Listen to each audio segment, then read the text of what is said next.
오늘은 엠마오로 가는 예수님의 두 제자 얘기를 함께 또 나누고 말씀 가운데 은혜 받으시길 바랍니다. 예수님의 그 두 제자가 예루살렘에서 엠마오로 길을 가고 있습니다. 이 엠마오라고 하는 곳은 예루살렘에서 한 25리쯤 된다고 하니까 키로로 보면 한 11km 되는 거예요. 3-4시간 걸어야 되는 이제 거리인데 이들이 그 엠마오로 가게 되는 것은 이제 더 이상 이들은 제자로서가 아니라 평범한 사람들로 살기 위해서 내려가는 것입니다. 그래서 그들의 삶은 이제 자기 집으로 돌아가서 옛날의 삶으로 살게 되는 것이죠. 먼 길을 이제 가는데 사실 그들의 표정을 보니까 힘이 없고 또 수심이 가득 찬 그런 얼굴의 표정입니다. 이 먼 길을 가면서 왜 이들은 이런 표정으로 길을 걸어가고 있었을까요? 그건 다름 아닌 그들 마음 가운데 가득 차 있는 실망 때문입니다. 실망으로 인해서 낙심이 되어서 더 이상 이제 예수님의 제자로 또 이 예루살렘에 있어야 할 필요를 느끼지 못하고 엠마오로 내려가고 있었던 것이죠. 사실 그들은 예수님이 이스라엘의 왕이 될 것을 기대했습니다. 그분이 행하시는 일이나 또 하시는 말씀은 하나님이 보내신 바로 그 메시아다. 우리의 왕이 되시고 만왕의 왕이 되실 분이다. 틀림없이 그렇게 여겨졌고 믿어졌습니다. 그런데도 그 예수님은 너무나 어이없이 시기하는 그 유대교 종교 지도자들에 의해서 붙잡혀가고 정죄가 되고 또 로마 법정에 사형 선고를 받아서 아주 극악한 이제 죄인이 지는 십자가형으로 처형되고 말았기 때문에 사실 이 이스라엘의 왕이 된다는 것은 당시의 이스라엘 백성들에게 간절한 염원이었습니다.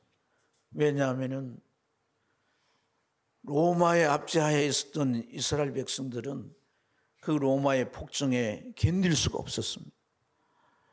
총독으로 부임해 오는 자들은 하나같이 많은 세금을 거두어들여서 그들의 전쟁 자금으로 쓰고 심지어 하나님 앞에 바쳐진 성전 흥분까지 탐을 낼 정도였습니다. 반항한 자들을 죽여서 저 사람들이 많이 다니는 그 거리에 나무를 세우고 거기에 다람해 놓고 죽은 시신들을 보면서 반항하면 이렇게 된다 라고 이제 하면서 공포의 분위기를 몰아넣는 이러한 이 학정에서 벗어나기를 그들은 간절히 소원했어요. 그런데 예수님께서 하나님이 보내신 메시아로 왔으니까 얼마나 많이 기대했겠어요.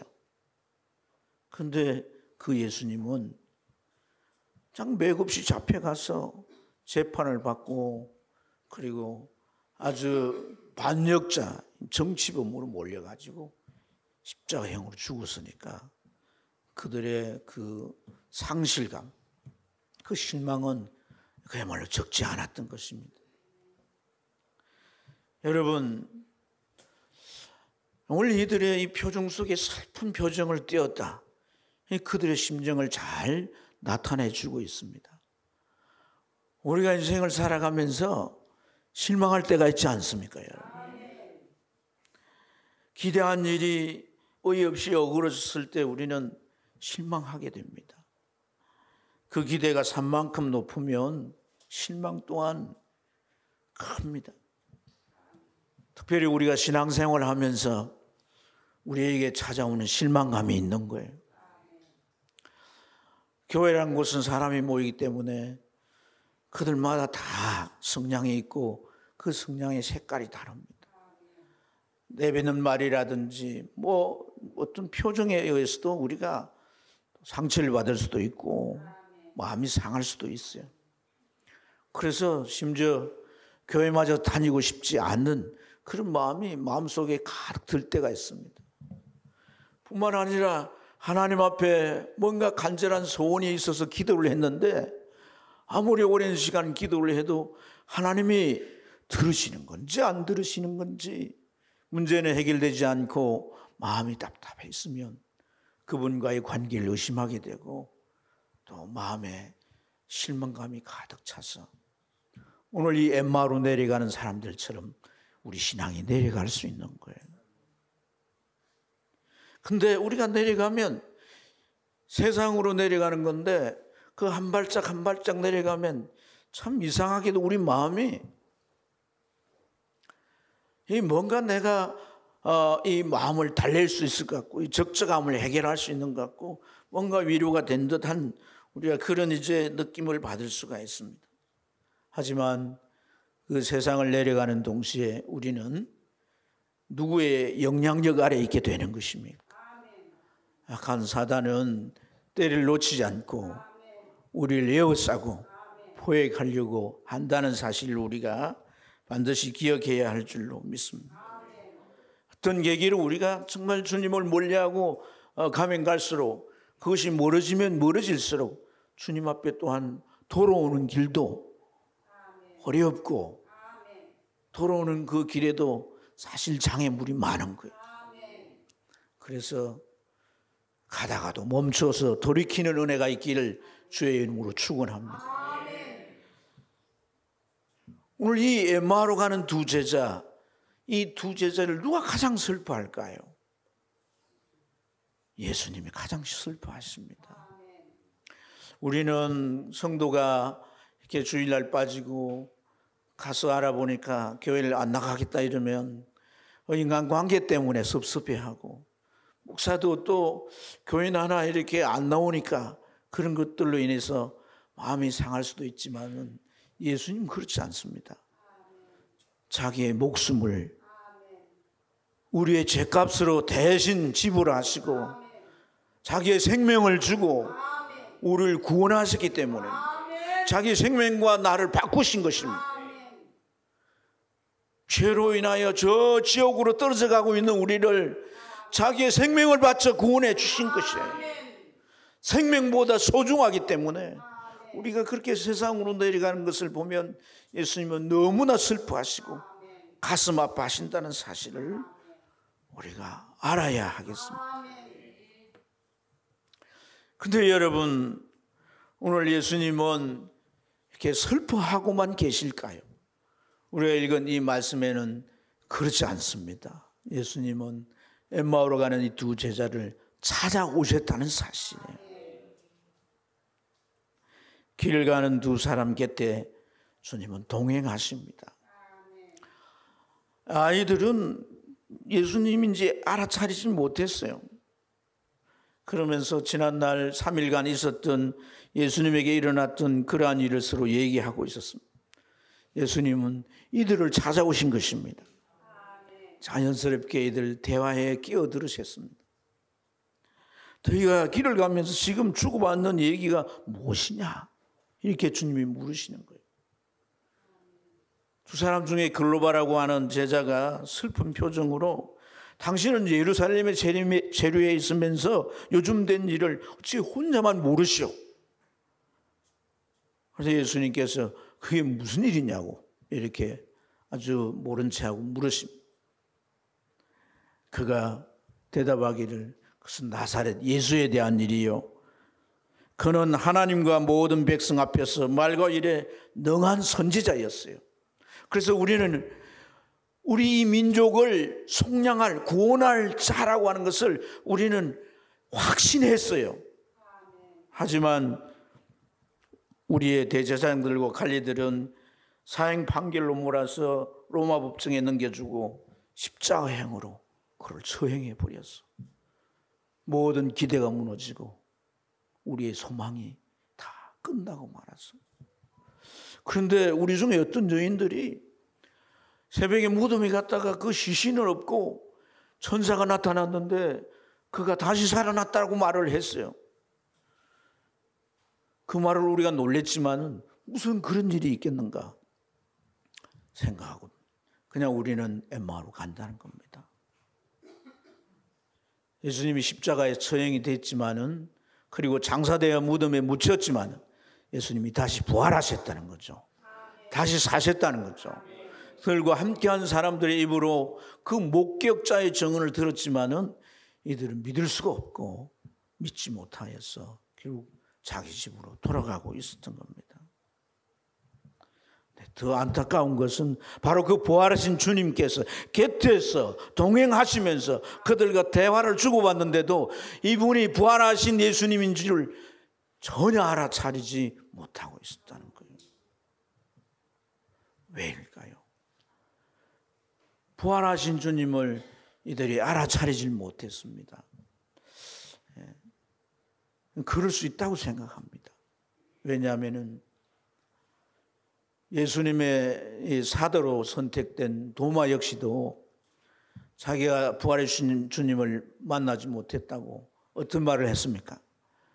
내 이 손가락으로 그 손바닥에 못자국 난 그 못자국에 넣어보고 내가 이 손으로 그 허리에 찔린 창자국에 내가 넣어봐야 내가 알지. 그렇지 않으면 그의 부활을 못 믿겠다고. 예수님의 부활을 그렇게 부정했지 않습니까? 그런 사도였지만은 이 사람들은 그냥 예수님을 따르는 제자들이에요. 그러니까 예수님에 대해서 그 부활에 대한 그런 믿음을 못 가질 수도 있다는 생각을 할 수 있습니다. 그러나 여러분, 다 그런 게 아니라는 사실이에요.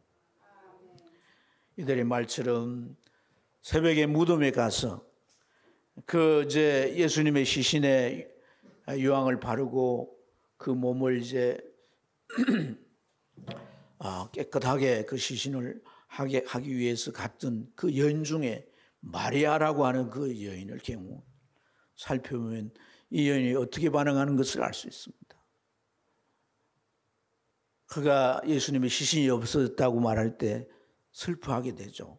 그런데 그 순간에 예수님이 곁에 나타나십니다. 그리고 마리아야 이렇게 부르시게 될 때 마리아는 단박에 알아차리고 라비오니까 이렇게 주님을 반기는 것을 볼 수가 있습니다. 그러면 마리아는 어떻게 그 부활하신 예수님을 볼 수 있었을까요? 우리가 소위 말하는 영안이 열려서 영적 세계를 다 보고 별천지를 다 볼 수 있는 그런 영안이 열렸을까요? 여러분, 오늘 이 마리아는 예수님을 단박에 알아차렸는데 이 두 제자는 예수님을 알아차리지 못한 그 차이는 무엇일까요? 16절에서 바로 그 차이를 분명하게 설명해 주고 있는데 그들의 눈이 가려져서 그인 줄, 부활하신 예수인 줄 알아보지 못하더라라고 말했습니다. 사랑하는 여러분, 그렇다면 오늘 여기 이 눈이 가려졌다는 의미를 그들이 무슨 시력이 갑자기 안 좋아진 게 아니라면 우리는 다른 의미로 이해해야 되는 것입니다. 눈이 가려져서 볼 수가 없고 눈이 또 열려서 볼 수가 있다라고 하는 그 차이가 뭔가를 우리가 충분히 좀 이해해야 합니다. 오늘 여기 이 마리아라고 하는 여인이 예수님이 자기를 부르실 때 당장 알고 반응했던 그러한 그 이제 맥락을 우리가 좀 이해해야 되는데 이 마리아는 누구예요? 베다니의 나사로의 누이 동생이 아닙니까? 베다니의 이 나사로 집에 예수님은 자주 찾아가셨고 제자들과 함께 그 댁에서 이제 식사도 하시고 또 그곳에 이제 주무시기도 하시면서 그렇게 편한 그런 이제 곳입니다. 그런데 한 번은 그 마을에 시몬의 집에 가셨을 때 오늘 이 마리아가 자기 옷갑을 열어서 예수님의 발에 붓고 그 머리를 다 풀어서 예수님의 발을 닦고 있었던 거예요. 그 행동을 보고 제자들이 책망을 하잖아요. 그걸 팔아 가난한 사람들에게 주지 왜 이렇게 허비하냐고. 그때 예수님은 뭐라고 말씀하십니까? 그가 하는 일을 가만두어라. 나의 장래를 위하여 한 것이라 라고 말합니다. 제자들도 모르는 이 일을 이 마리아가 어떻게 알고 있었어요? 며칠 후 예수님이 십자가형으로 죽으신다는 것을 어떻게 알 수 있었느냐는 거예요. 자기 집에 와서 식사할 때 그는 예수님의 발치에 앉아서 말씀을 들었습니다. 언니가 아무리 와서 도와달라고 해도 그는 그 자리에 그대로 앉아서 주님의 말씀을 들었습니다. 예수님께서 마르다에게 한두 가지만 족하다. 너희 동생은 좋은 편을 택했기 때문에 결국 빼앗기지 아니하리라. 그 좋은 편이 무엇이겠습니까? 바로 주님으로부터 복음을 들으신 것인 줄로 믿습니다. 예수님이 왜 죽으셔야 하고 예수님이 왜 부활하셔야 하는가? 바로 그 일이 나와 어떤 상관이 있는가? 그것을 말씀해 주시고 그게 깨달아졌다는 겁니다. 예수님이 나의 죄를 위하여 그 죄값으로 심판을 받아 죽으시고 그리고 나에게 영원한 생명을 주시기 위해서 부활하실 것을 이 마리아에게 말씀하셨던 것이죠. 그래서 그는 옥합을 깨뜨려서 주님, 낮에 위해 죽으실 그 주님을 발에다가 부엌 닦아드렸던 것입니다. 주님이 부활하실 것을 말씀했기 때문에 시체가 없어서 한순간 그가 슬퍼했지만 곁에 와서 마리아야 부를 때 부활하셨구나. 부활한 주님이시야. 라비 오니까 이렇게 반응할 수 있었던 겁니다. 특별한 눈이 열려서가 아닙니다. 그럼 그 차이가 무엇입니까? 복음을 들어서 그 영혼이 거듭나고 거듭난 믿음을 가졌다는 것입니다. 거듭난 믿음을 가진 자에게는 주님이 보이는 겁니다. 이 육안으로 보이는 것이 아니라 믿음의 눈으로 보이는 것입니다. 주님이 느껴지는 것입니다. 주님의 말씀이 믿어지시는 것입니다. 주님이 가장 내 가까이 계시다는 것이 영적으로 알아지는 것입니다. 이것이 그리스도인들에게 일어나는 놀라운 신비인 것입니다. 그래서 여러분 오늘 이 두 제자 곁에 계신데도 예수님인 줄 알아차리지 못하는 이들에게 주님께서 25절에 어떤 책망을 합니까? 선지자들의 예언을 그 말씀을 더디 믿는 자들이야. 믿지 못하였다는 것입니다. 믿음이 없는 것을 주님이 책망하고 있는 것을 우리가 잘 깨달아야 하겠습니다. 믿음의 눈이 열리면 주님의 역사가 보여지는 은혜가 있는 줄로 믿습니다. 이렇게 믿음의 눈이 열린 사람들은요, 부활하여 주님이 40일 동안 계실 때에 주님을 만나고 교류하는 그런 놀라운 은혜들이 있습니다. 요한복음 20장을 보면 예수님께서 갈릴리의 제자들을 집결하라고 말씀을 하셨어요. 근데 갈릴리 가 있던 제자들이 예수님을 기다리면서 한 일이 무엇인고 하니까 고기잡이 하러 갔던 거예요. 고기잡이. 과거에 그들의 직업이 고기잡이 했던 어부였지 않습니까? 근데 바다에 가서 그물을 던졌지만은 고기가 안 잡힙니다. 밤새도록 그물을 던졌는데 한 마리도 잡질 못했어요. 이른 아침에 아직 새벽이 다 가시지 않았습니다. 저 밑에서 어떤 음성이 들립니다. 애들아, 고기를 좀 잡았느냐? 그 소리를 들었을 때 요한이 뭐라고 말합니까? 주님이시다!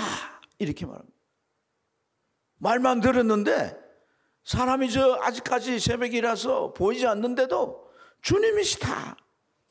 이렇게 알고 반응하지 않습니까? 그렇게 말을 들었을 때 베드로는 우통 벗고 막 그물 당기느라고 땀나니까 막 옷을 다 벗고 그 옷을 주섬주섬 쪄 입고 배가 아직 못해 닿지도 않았는데 뛰어내려서 그냥 그 물속에서 예수님 쪽으로 달려가는 것을 볼 수가 있습니다. 사랑하는 여러분, 우리가 믿음의 눈이 열리면 주님이 우리와 함께하는 것을 순간 그 순간에도 깨달을 수 있지만 지나오면서도 깨닫게 되고,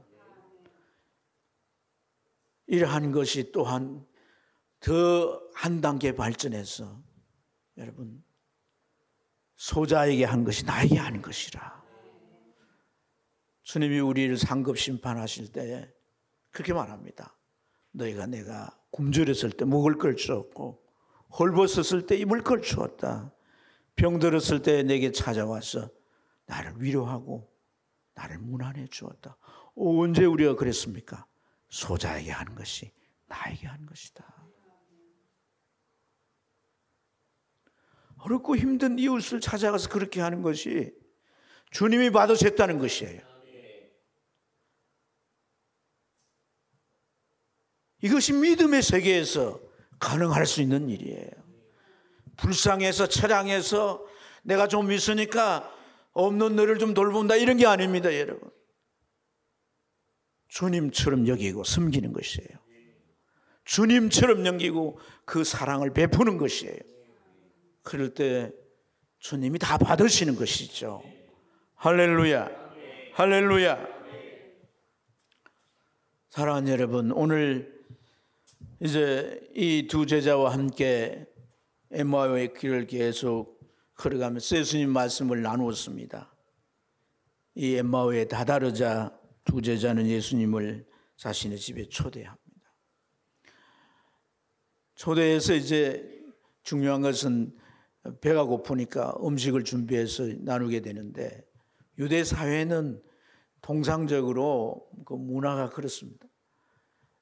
나그네가 오면 손발 씻게 하고 음식을 준비하는데, 뭐 음식이라면 빵과 포도주죠. 그걸 준비해서 이제 나누게 되는데, 그때 대개가 이제 주인이 이 음식을 두고 기도하고 또 그 나그네를 축복하게 돼요.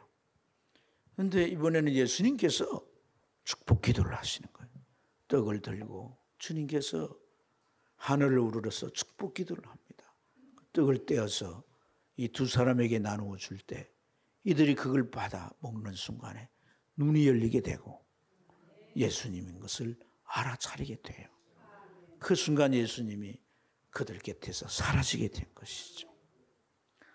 이들도 부활하신 예수님을 만나게 된 겁니다. 드디어 만나게 된 겁니다. 여러분, 우리가 오늘 이 말씀에서 중요하게 붙들어야 되는 게 뭐냐 하면, 가려진 눈이 뜨여져야 되는 겁니다. 할렐루야. 영적인 눈이 열려져야 합니다. 이 영적인 눈이 어떻게 열려지게 되는 거예요? 이 영적인 눈이 열려지는 것이 이 기독교 안에 있는 신비입니다. 신비. 이것을 붙드는 은혜가 있기를 축복합니다. 아까 제가 말씀을 드렸듯이 그것은 뭐 무슨 이제 눈이 이상하게 열려가지고 무슨 이 별천지가 보이고 뭐 영적 세계가 다 보이고 뭐 또 누가 막 귀신이 눈에 보여가지고 뭐 그런 얘기도 하고 이러는데, 그런 현상이 신앙세계 안에서 혹 있을 수 있습니다, 여러분. 그러나 일반적으로 오늘 눈이 가려지고 열렸다는 것은 그런 걸 의미하는 게 아닙니다.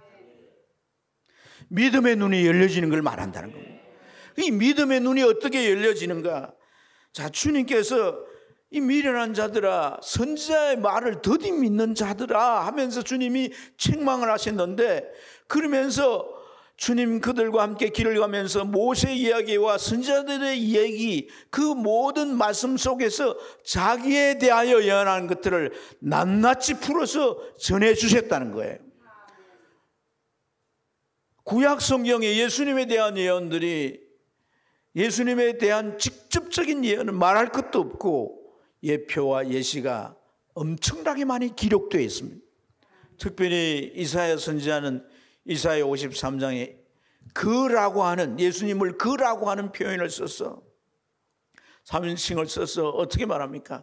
그가 징계를 받음으로 우리는 평화를 누리고, 이 징계라고 하는 건 재판을 말하는 거야. 예수님이 재판을 받으신, 그가 채찍에 맞음으로 우리가 나음을, 그 채찍에 맞은 그 십자가형을 당하시면서 주님이 맞으신 채찍을 말하는 거예요. 그리고 그가 상하심으로 우리의 죄가 사함받고 우리의 구원이 이루어졌다고 선포하고 있지 않습니까? 이것은 바로 십자가 사건을 그대로 표현해 주고 있는 줄로 믿습니다.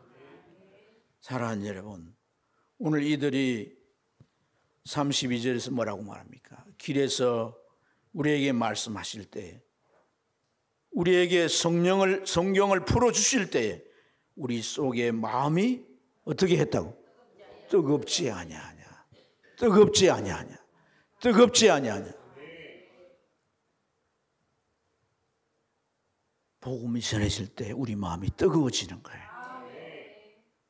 내가 죄인임이 깨달아지는 거예요. 근데 이 죄로 지옥 갈 수밖에 없고 마귀의 그 지배 안에서 영원히 불행이 저주 속에 살 수밖에 없는 이러한 나를 죄의 사슬을 풀어주시고 자유를 주셔서 하나님의 자녀 되게 하시고 은총과 축복 속에 살게 하시고 우리 인생을 인도하셔서 저 영원한 나라에 이끄신다라고 하는 이러한 이 진리가 깨달아질 때 우리 마음이 뜨거워지는 거예요. 우리 마음에 놀랍게 그 은혜 속에 젖어 들어가게 되는 거예요. 그때 죄의 사슬이 다 풀어지게 되고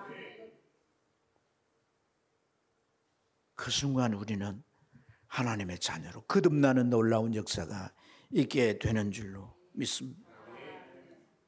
사랑하는 여러분, 이 믿음의 눈이 열렸다, 보여졌다, 깨달아졌다, 이런 말이 결국 무엇입니까?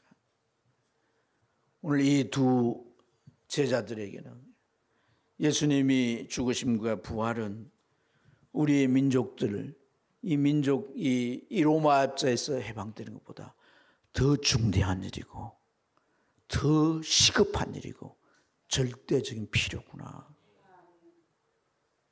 우리 민족뿐 아니라 모든 인류가 죄 가운데서 떨어져 가고 있는 저 지옥에서 구원할 일이구나. 우리를 죄 가운데서 구원하시고 이제 우리가 이 땅의 생이 끝났을 때 주님 앞에 가 그 순간에 입을 부활의 몸, 주님 부활하신 모습을 볼 때 바로 부활의 실체가 저것이구나 라고 깨닫게 될 때 그들의 실망감은 눈 녹듯 녹아지게 되고 그들은 더 이상 그곳에 머물러 있을 수가 없었습니다. 자리를 박차고 일어나서 예루살렘으로 가게 됩니다. 제자들과 만나 얘기할 때 자신들과 함께 부활하신 주님을 만났다고 목격담을 서로 나누면서 그들은 얼마나 감격 속에서 그들의 공동체가 정말 가진 바 하나님의 이 엄청난 복음의 능력을 그들이 감사하면서 기뻐했겠는가 하는 거예요. 사랑하는 여러분, 이후에 이들은 이 예루살렘에서 성령을 받게 되고 하나님의 나라, 이 나라를 세워가는 아주 위대한 사역자들이 된 것인 줄로 믿습니다. 오늘 우리는 이 말씀을 통해서 우리도 얼마든지 이 엠마오의 길에 서 있을 수 있습니다. 살면서 그 삶이 우리로 하여금 힘겹게 하고 우리를 가로막아 갈 수 없는 그런 지경에 기도에도 응답이 없고 그 막다른 골목길에서 우리가 크게 실망감에 빠질 수 있습니다. 그러나 여러분, 더 이상 엠마로 내려가면 안 되는 것입니다. 그곳에는 진정한 희망이 없습니다. 그리고 주님은 우리에게 찾아오십니다. 내가 사람의 손으로 사랑의 줄로 너희를 이끌었다고 말합니다. 누군가가 찾아왔다면, 누군가 여러분을 방문했다면 그의 주님의 발걸음인 줄 믿으시길 바랍니다. 그의 입에서 나오는 말이 그냥 사람의 말이 아니라 주님이 들려주시는 음성인 줄 믿으시는 그런 놀라운 성령의 감동이 있기를 축복합니다. 그 말이 나를 회복시킵니다. 그 말이 나를 다시금 일으키게 합니다. 그리고 나를 다시 예루살렘을 향하여 올라가게 하는 것입니다. 그런 은혜가 있기를 축복합니다. 그리고 나를 사랑의 줄로 동념이어서 이 땅의 삶을 결국 살아가게 하시고 어느 순간 지나와 보면 그 모든 산더미 같은 문제들이 해결되어 있고, 어느 순간 지나가 보면 건너가지 못할 강을 건너 있고, 어느 순간 지나보면 넘지 못할 그 산을 넘어 있습니다. 저것 앞에 내가 죽을 거라고 생각했지만 절대 죽지 않습니다. 우리의 죽음 이후에는 지옥이 아니라 천국인 것입니다. 그것이 주님이 찾아오시는 이유예요. 사랑하는 여러분, 거듭나셨습니까? 복음을 통해서 거듭나셨습니까? 거듭났다면 바로 이 마리아처럼, 이 두 제자처럼 영적인 눈이 열리는 것입니다. 주님이 여러분 곁에서 섭리하시고 역사하는 것을 여러분이 이렇게 예배 때 나올 때 나눌 수 있는 그런 은혜가 있는 줄로 믿습니다. 이런 축복 속에서 믿음의 걸음을 한 걸음 한 걸음 걸어 나가시기를 축복합니다. 우리의 저 목적지가 시온성이 아니겠습니까? 그것까지 완주하는 신앙이 되기를 축복합니다. 축복합니다. 기도하겠습니다.